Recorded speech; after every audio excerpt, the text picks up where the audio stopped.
fin de la Première Guerre mondiale, et là on va arriver, l'alcoolisme en Bretagne, mais massivement. Voilà. Oui, Des discussions sur l'histoire de Bretagne, Jean-Jacques Monnier, historien, et Olivier Caillebotte, animateur-réalisateur de radio, en ont partagé beaucoup sur les antennes d'une radio locale. Devant l'intérêt suscité par ces émissions diffusées il y a 5 ans, ils ont entrepris de publier un livre accompagné de 4 CD. Surtout, rappelez-vous messieurs, que vous n'êtes établis que pour tuer la langue bretonne. Les conversations sont illustrées par des discours lus par des comédiens et par des bruitages. Elles sont aussi accompagnées de musiques originales créées par 30 musiciens de genres très différents.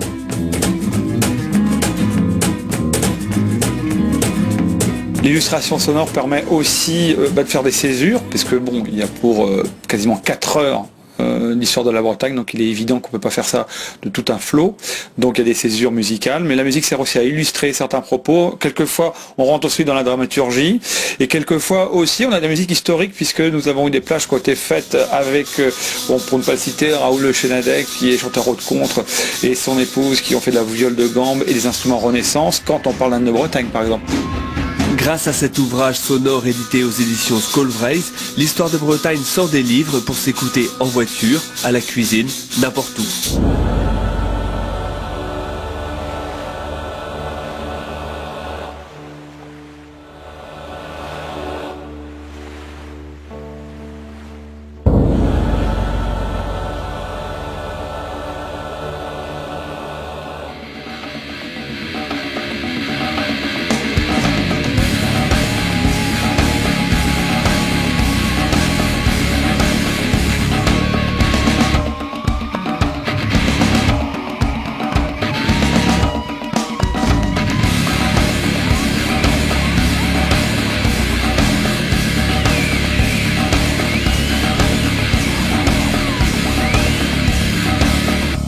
Jean-Jacques Monnier, des traces de ces Celtes très éloignés, on en retrouve dans des écrits aussi prestigieux que le Nouveau Testament. là c'est dans les épîtres de Saint Paul,